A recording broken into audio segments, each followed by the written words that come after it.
Okay.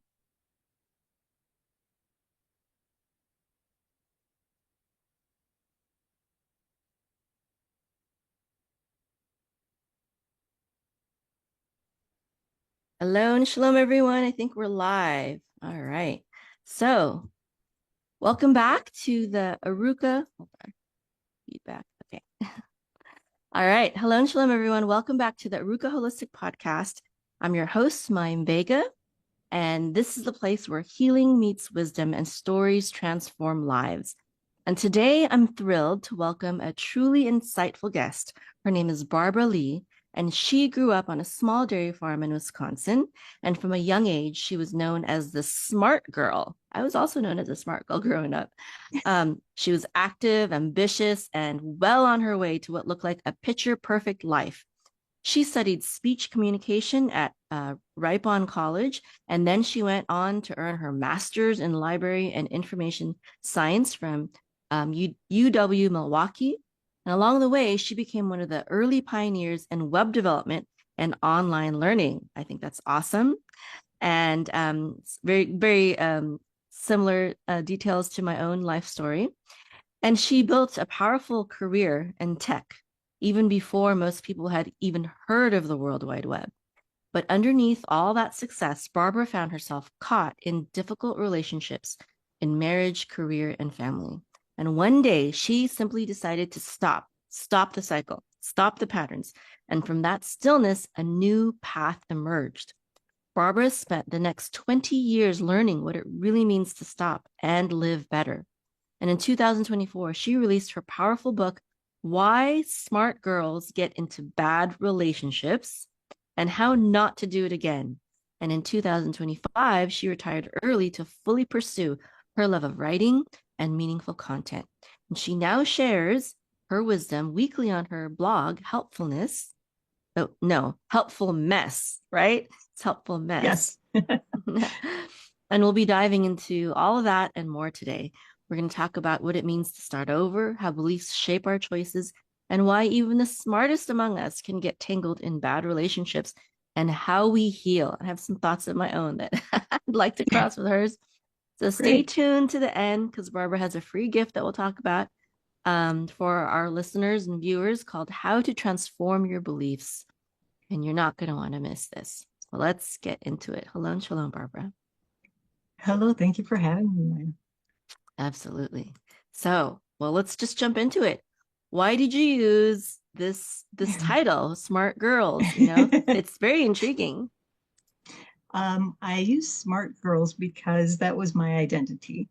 The book is more than just for girls. It's I've had men helped by it as well. But when I was growing up, I was a smart girl. And, if somebody didn't know me, they signed my yearbook. Oh, you're so smart, right? At work, they would say, oh, you're so smart. Thank you for fixing that. Um, so it's something I heard a lot. And I had the belief that reasonable humans, being smart girls, make reasonable choices. And the problem with that belief was that you don't always make reasonable choices. And I relied too heavily on that. I think that's super interesting. And yeah, I totally relate with you. I was always in the gifted and talented education and all these programs and throughout elementary, middle, high school, my teachers were always basically voting for me that I would be one of the most successful people in their class when we all grew up. And I feel like I am, and I know you definitely are, Right. but that doesn't mean that we made a lot of stupid decisions on the way. And I have one of my children who's also his IQ is extremely high, but then you could see he might be a little lacking in certain areas, right? Yeah. Whereas Yeah. my other children who might not have as high an IQ, they're higher in those areas. So I think, when you use that word smart, it's usually very specific and it doesn't always, it doesn't mean wise, necessarily. Right. That's for sure. Exactly. And there's also just different areas. So, For sure. how would you describe the process of going from a full stop in your career, your very successful tech-based career, to writing a book? Wow. Well, in my career, the thing that crosses over with the book is that in IT, I had to uh, work with what was coming out and figure out why it wasn't right. So I'd have to work back through the process to the beginning, to the source data. And if the source data isn't right, then as they always say, garbage in, garbage out, right? So I used that process a lot. Troubleshooting was a huge part of what I did. So in going through my relationships, in writing the book, I went back to what is that source and why was that not giving me the right answer? Because when I got to bottomed out self-esteem, just nothing, I stopped and I was like, what is going on? How did I get here? I don't understand. I don't know how this happened.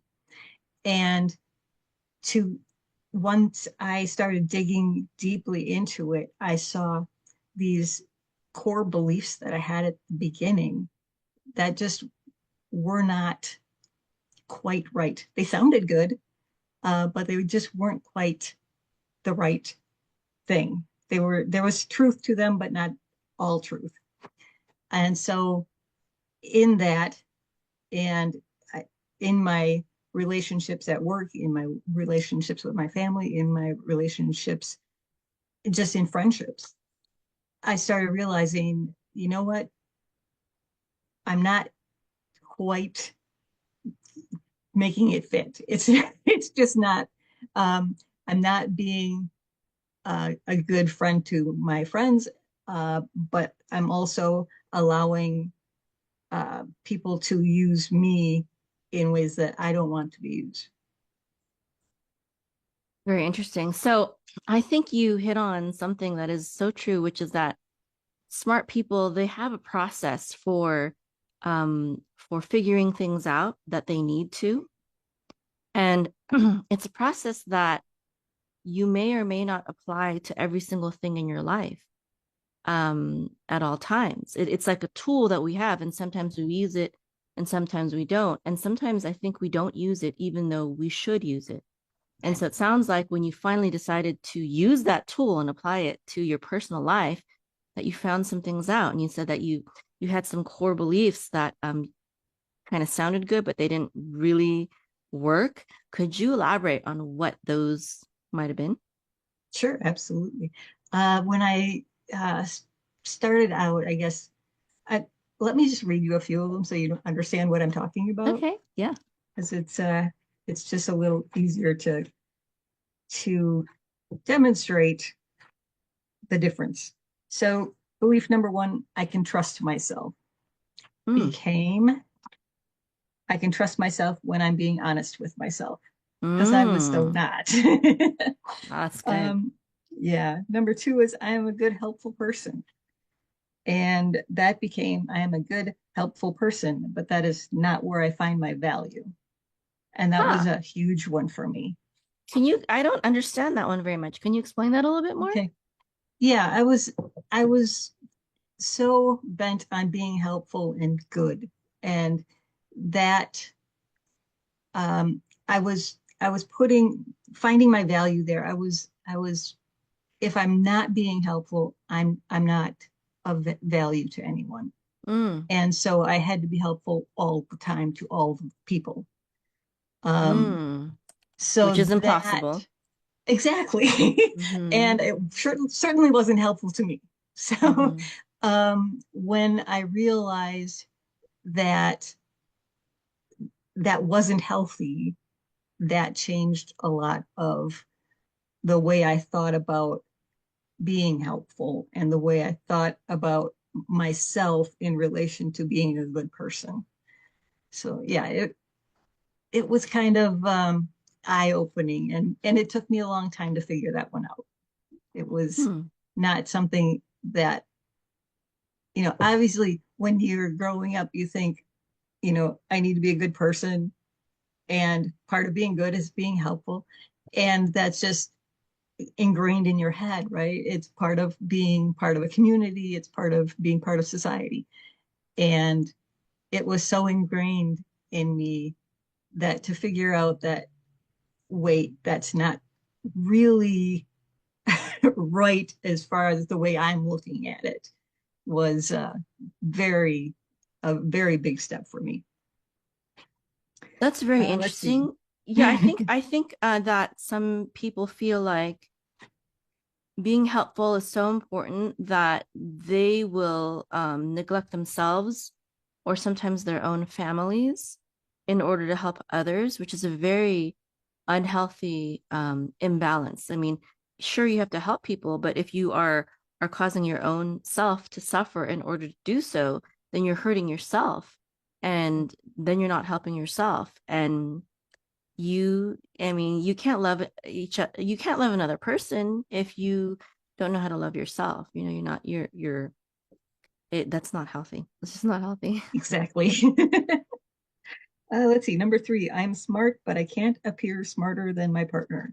And that's why it's smart girls, because um, this in the book, I talk more about the social oppression of women and how that affects our beliefs. So that's the one point that makes it about women and not men. Let's see. That became. Sorry, can I just Sure, go I ahead, jump in. relate to you so much because yeah, I really feel like that. You know, I have a husband. I When I asked him, it's so funny. When I asked him when we first got together, like, why do you like me? You know, and one the main thing that he said was that you're smart. And it's like, okay, well, is that an insult or a compliment? Because the first thing he didn't say was that I'm pretty. He said one of the first things he said is I'm smart, right? Yeah. And then so I took it, I'm like, okay, well, I'll take that as a compliment. And then I feel like throughout our marriage, he has really appreciated who I am. But I feel like a lot of our friends and people in our social circles don't like the fact that I kind of shine in certain areas. My husband is also smart. He has an engineering mind and things like that. But we're just different. I am more articulative. Sorry, excuse me, that's not even a word. I'm more articulate. Yep. I just have certain qualities that he doesn't. And and I feel like because I'm in a religious, environment also, that women are supposed to be more quiet and subservient and things like that, Mm-hmm. where I mean, it's just not how a relationship works. And my husband, it's just interesting how my husband is completely fine with it, but it's other people that don't like Yes. it. Yeah. I did some diversity training at work, and the course that I took, um, the uh, person that was teaching talked about doing just a classroom study. He asked um, the men in the room to talk about or to talk about what they think about when they move across a public space. And they're like, I don't know what you're talking about. And then he asked women, and the women are like, I got my keys out, and I'm making sure that I'm aware of everything around me, and I have my perso, and and the men were just floored by that because they Yeah, were like, we don't have to think about any of that, and yeah, it just, you know, it makes a huge difference. And if you don't even think about that in how that affects your beliefs, you can get some weird things in there. mm-hmm. Yeah, totally. So that number three became I am smart and I don't have to hide it. Number four was I must guard Wait, my can we relation. elaborate on that? Oh Oh my yeah, God. absolutely. Can you tell me more about that? No, before, no.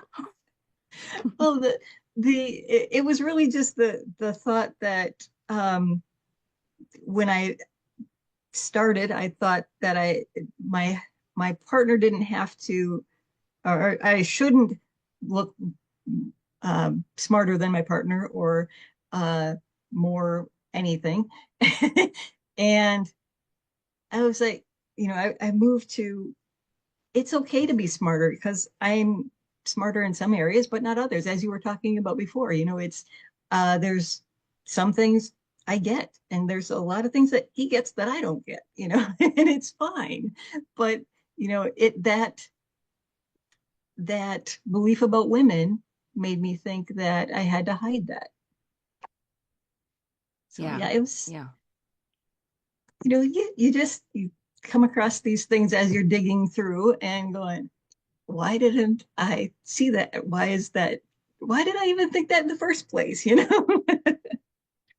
All right. Number 4 is I must guard my relationship, not only from the outside, but from the inside too. Mm. And that became I must guard my own boundaries to maintain my mental health and to stay true to me. Mm. And that was a huge one too, is just learning to set boundaries. Because when I got to that bottom, I looked around at how did this happen? I have no idea. And then I started measuring. Okay, I said, there was an event that happened, and I was like, okay, this I didn't deserve this. I know in the bottom of my heart, I know I did not deserve for this to happen. And no matter what I did, no matter what, I did not deserve this. And then I started looking around and going, okay, I didn't deserve that either. And I didn't deserve that. And that's not true.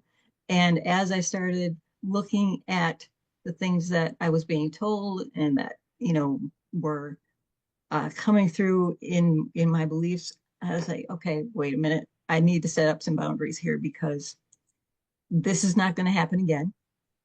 And these are my boundaries around this.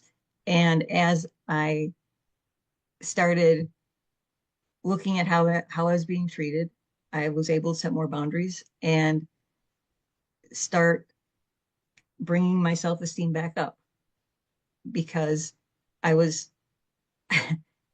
I was not being walked on, and as I started building my self esteem back up, I thought, it was so motivating because I started feeling like me again. I started feeling like, oh, I know this person. I like Mm. her better. Mm-hmm. Mm-hmm. And so, it just helped me build back up. Let's see, where was I? Number 5. It is important to keep things steady and stable. And that became keeping things steady and stable doesn't allow me to grow. Fear blocks my growth. Embracing the uncomfortable for a time helps me become better. And I think part of that was the smart girl thing too, is I'm just afraid of looking dumb. you know? Mm. Um, so, but Because you're there's supposed to be also smart, right? right, exactly. Right. And everybody thinks of me as smart, so I shouldn't let them down, you know? Mm-hmm. There's all kinds of things wrapped up in all of these, it's Mm-hmm. just Mm-hmm. you just get to that point where wow, how messed up was I, but it all was so slow and just this one piece at a time brought me down to that level. It just kept reinforcing these wrong ideas of who I was and not in reinforcing the right ideas of who I was. And it just let it bring me down. And until I got to a point where I said, no, that's not going to happen anymore. Um, so yeah, going through that whole process took a long, long time. And I won't say that I'm, you know, perfect now by any shot, but I wasn't perfect to begin with, so it's fine. But yeah, it's just been such a eye-opening experience. I have a few more if you want to go through. Sure. All right. Self-care is indulgent and not a priority. That's what you used to think. Yes. Mm-hmm.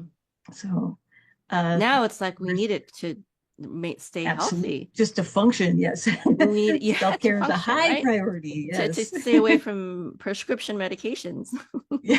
Yes. And it's if I don't take care of me, I can't be good at caring for anyone else. Yep. I think we already hit on that too.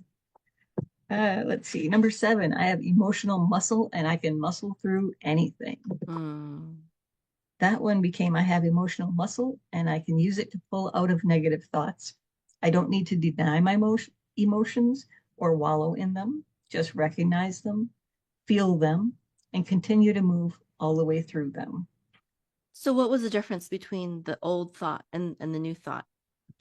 The emotional muscle that I was using before was to get through the bad things.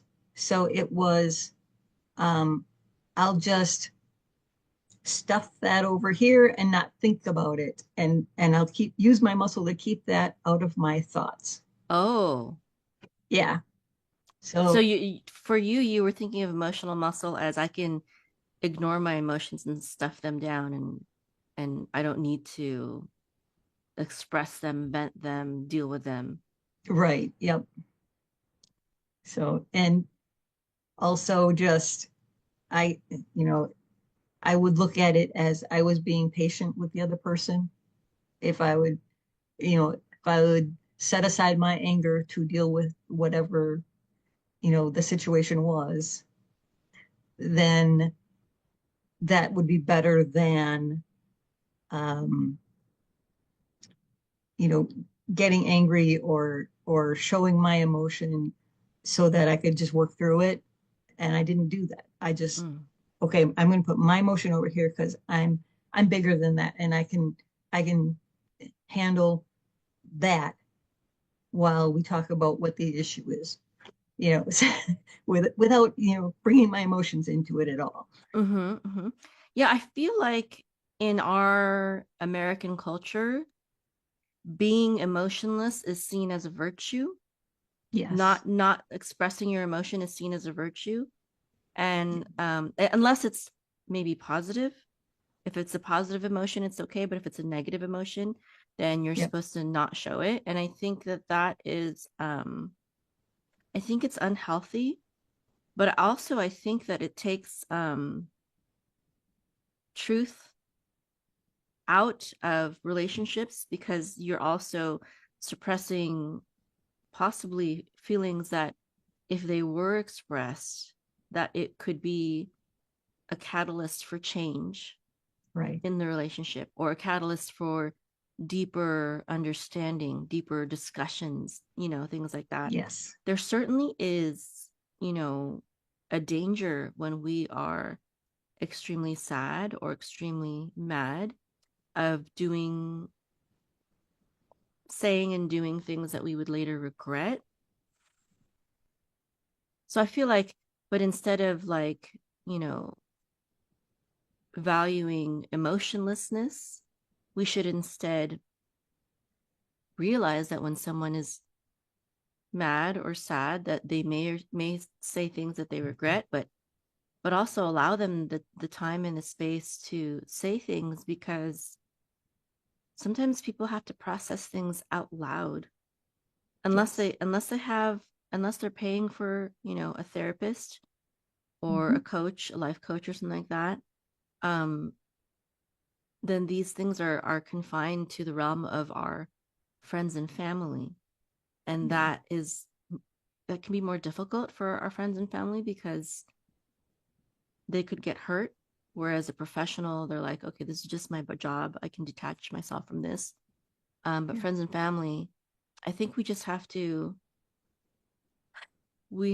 if we're not the ones that are in that emotional state, I think we have to learn to help others process their emotions, and I think this is partly due to the fact that in our modern day, we've lost the tribal sense of living, like our ancestors were tribal people. They were part of very strong Hmm. communities.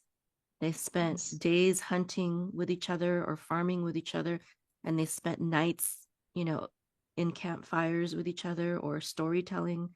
with each other or discussing important things about their communities, things like that. And we don't really have that anymore, except for on a maybe a on a political level, or maybe sometimes Yeah, on a religious level, but that usually only happens once in a while. And even in religious circles, it's usually so big and corporatized that you don't really get the social support you need true. from your religious community.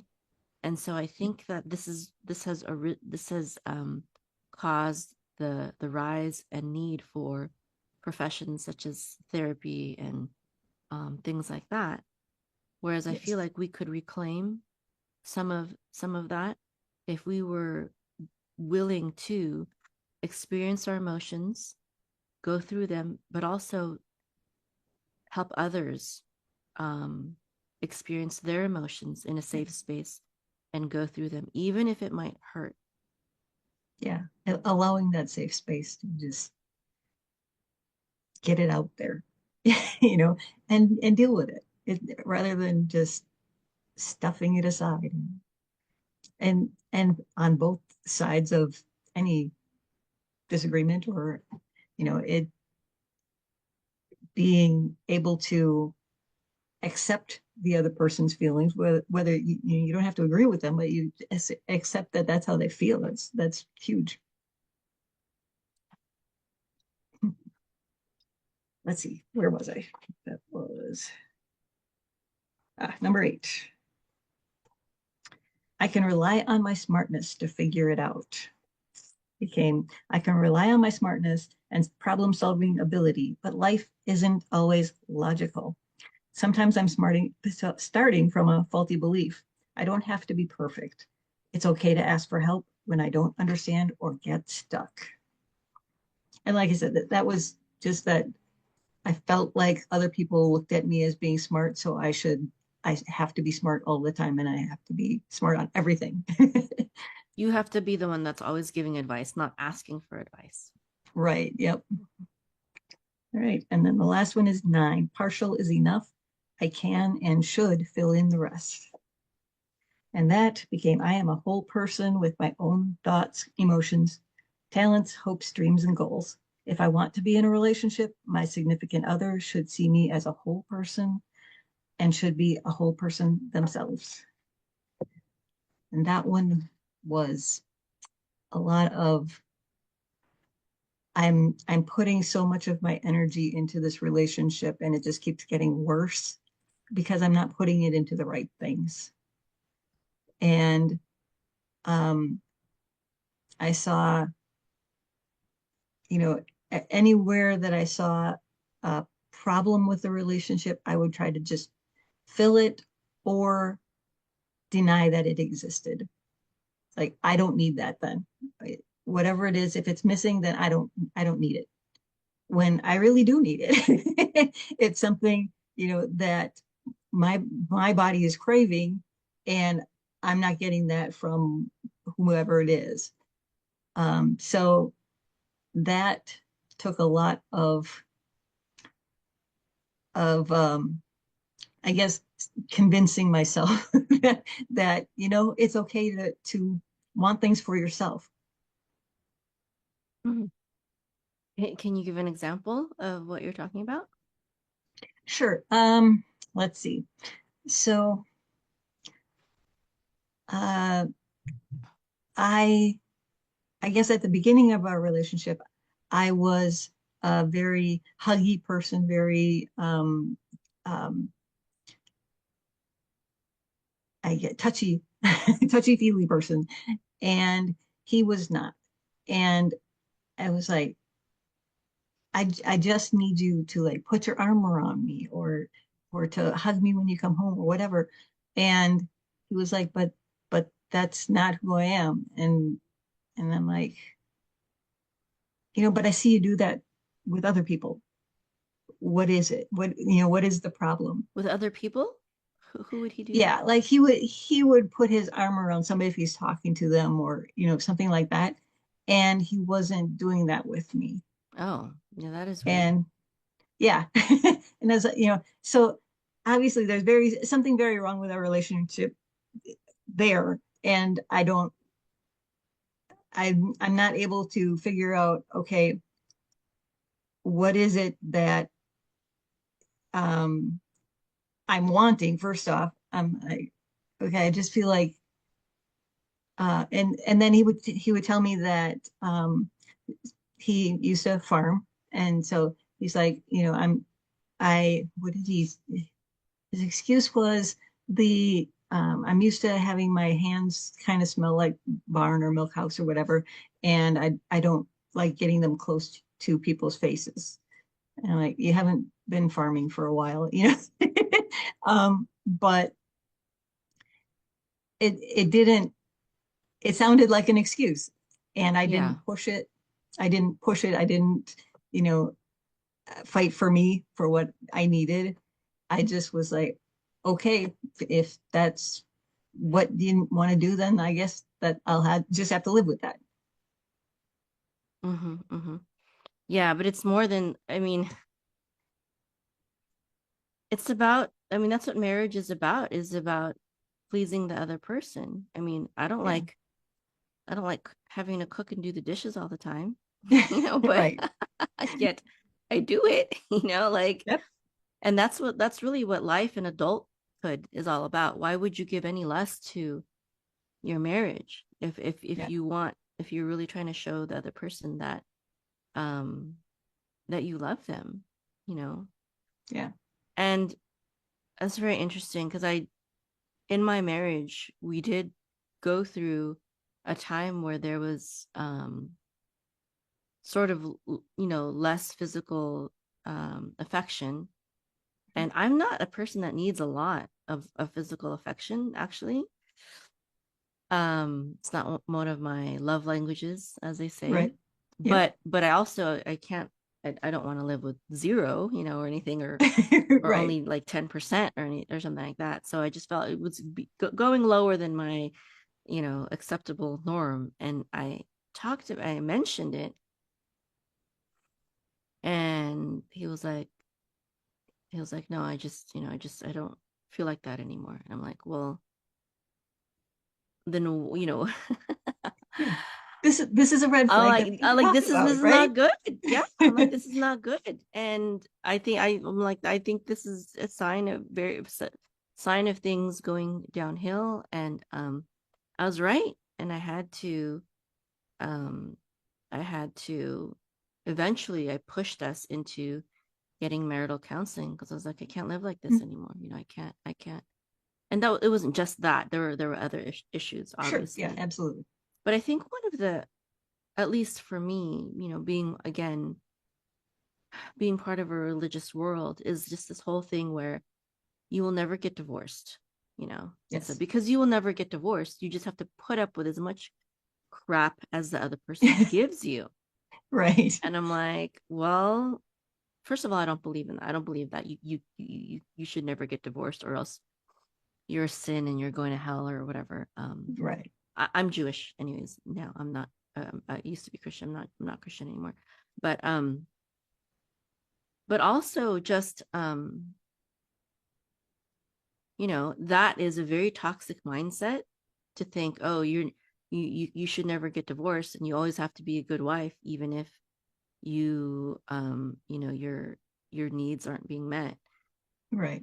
And that's just super toxic. And I just hate the Yes. fact that so many religious leaders kind of enforce that. They teach They do. they support that, whether directly or indirectly, whether they verbally, admit it, or they just kind of do it, indirectly through their actions and words. Yep. But it's still it's still done. Mhm. And sometimes they are helping to continue abuse even Yes, through that mentality. So I think it's very, very, very dangerous. it is. But then you add on top of that me who's going, okay, then I don't need it, rather than saying, oh, red flag, I should, discuss this with him and get to some kind of resolution, right? Yeah. Yeah, it was. like I said, it took a long time to get down there, but it took even much longer to get out of it than it did to get to that low point. Mhm. What was the lowest point, do you feel? Um, like I said, my self-esteem was so low. I just couldn't like when I hit that stop, I couldn't live by myself. Like I moved out, but um actually having a life and getting out and meeting people was just overwhelming to me.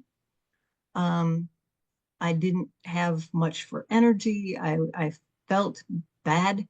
Um, and so um, I took that at that point, I stopped and was like, okay, I need to give myself uh, a lot of patience. I need to be gentle with myself because I'm clearly not me anymore. I just didn't feel like I was me. And since I didn't know how I got there, that was that was the eye opener for me. It was I don't know where I went, but and I don't know why I thought I deserved all of this stuff to this point, but now I know I don't. And it was just a switch that flipped, and I can't really explain it any better than that, but it was it was just no. We're not doing this anymore because I can't. And I don't know, it was just this mental stop of I cannot do this anymore. I can leave, I can do whatever, but even if I leave, I'm still not me. And that was terrifying to me. What do you mean by that? So what do you mean? There's a lot of things that you said that I don't fully understand. Like you said, I shouldn't feel like I deserve something when you don't. Um, okay, well, right. When at that point, I mean, he was kind of resentful of me. And so he wasn't really providing any kind of emotional support for me whatsoever. And I was, there was a lot of shame. So I was ashamed of like telling my friends or even getting close to other people because like when I married him, I moved to where he was. So, my friends were scattered uh, geographically away from me. And I didn't have really any friends or family that were close by. And so I didn't have that just physical presence of people that were supportive of me in my life. So I just felt very alone and very ashamed and I was getting blame and guilt from him. And so all of those emotions just kind of uh, imploded me at that point. And I was like, okay, I'm done with this. And luckily, I was able to say, okay, I'm done with this, and I'm not putting up with it anymore, as opposed to doing something else. But that's where I hit. Mhm. Okay, great. So, another question that I had was, what do you hope to accomplish with this book? And I know that it's helped a lot of people already, but could you just articulate what exactly what were your goals? My goal was to write a useful book, so I try to make it useful. It Try to was to be make it helpful, your helpful self yes, through a book. yes, it'd be my helpful self, but just and I don't expect that people will read it and go magically from where I was to somewhere else. I just kind of outlined the various places I stopped along the way and got stuck and how I came out of it. And so I talk about grief because a lot of you have a lot of expectations for a relationship, and a lot of those expectations didn't happen. And so it's go through the grief process to let that go, because if you don't, somewhere you're still hoping for that magic happiness that really wasn't real. It wasn't, um, what you expected was not what happened. So, let it go. Go through the grief process to really be able to move on from that. I talk about the mental and the emotional and the physical and the spiritual and the social aspects of how I went through all of the processes. And I it's not that you go through that in any sort of order. You bounce around, you go back to the grief, you go back to, you go, um, but it's the, and there's, all of the what is it, five uh, parts of grief that you go through. You bounce around in those too, so it's it's not that you visit any specific one at any given time, but you hit all of these things. And I know I've had people comment on, I didn't know about the physical effects that this, process has on you. And it can be very physical. I mean, I've had all kinds of weird physical symptoms that have been just related to getting through this process. And as I get through, my blood pressure went down. My thyroid situation got better. All of these things, it didn't cure, but I've reduced medications, all these things, um, just by working through this process. So it's very physical as well as everything else. It's Yeah. not. Yeah. Everything, because everything is intertwined. I love that you said that because yes, a healthy mind and spirit will help with to have a healthy body, and Yes. vice versa. They all affect each other. So it's and Yes. I have a very similar experience with that too. I had really fixing my mindset and reducing my stress levels, and getting support from my husband was also very helpful for me in my thyroid disorder as well, Yes. which was also related to Mhm. blood pressure. So absolutely, yeah, Yep. yes, All kinds of things that you just you don't realize on the other side of it, that it affects all of these things. And so really the book is to just say, these are the kinds of things that can happen. And um, don't feel like you're some weird thing, or if you're having weird physical symptoms, be aware that it could be part of this emotional process that you're going through. It's not just some random physical thing that you have bad luck with. how about your blog? It's a very interesting name, not helpfulness like I said earlier, but it's helpfulness. Yes, So is that like an extension of your book, like a continuously updated version of it or sort something of. like that? Yeah, it basically whatever is on my mind that week is what comes up, but it's very short. It's like 3 paragraphs I commit to, but sometimes it's a little longer. But um, I named it Helpful Mess because when I was writing the book, I was talking about helpfulness and how that didn't serve me well, and I mistyped it to Helpful Mess. And I so identified with that. I was like, yes, that is my word. That's awesome. That's excellent.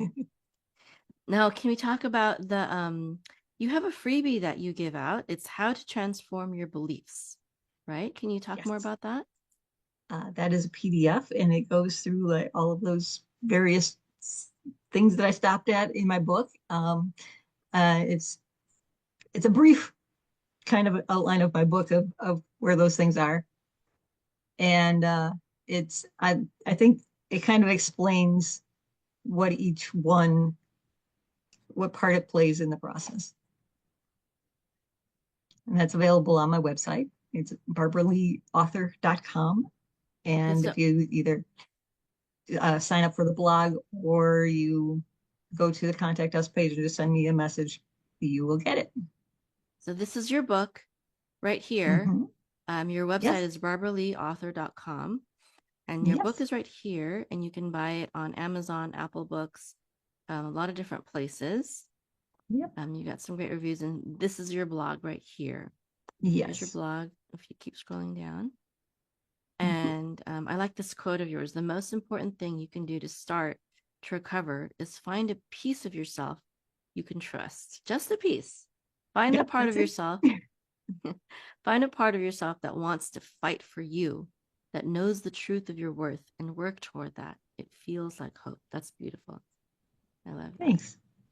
And so, how would they, from here, how would we subscribe? Either you can either click on one of the blogs or you can go to contact us and just fill out the form. Okay, and this will get you on the mailing Yep. list. Okay, and get the freebie too. Yep. Right. Okay, awesome. Well, thank you so much. Thank you so much for spending some time with Thank us you for here. having me. And could you just close us with a final thought, if you would? Sure. When you decide to improve yourself, uh, use as much patience as you would for anyone else. Actually, more patience than you would for anyone else Mm, when learning a new skill. So, because this is all very new when you start getting into it, and it's scary. And just give yourself patience, be gentle with yourself, be kind to yourself. thank you so much, Barbara. Have Thank a you. great have a great rest of the day. And we're Okay. recording on Friday today, so have a great weekend. Thanks, you too. Thanks for having me.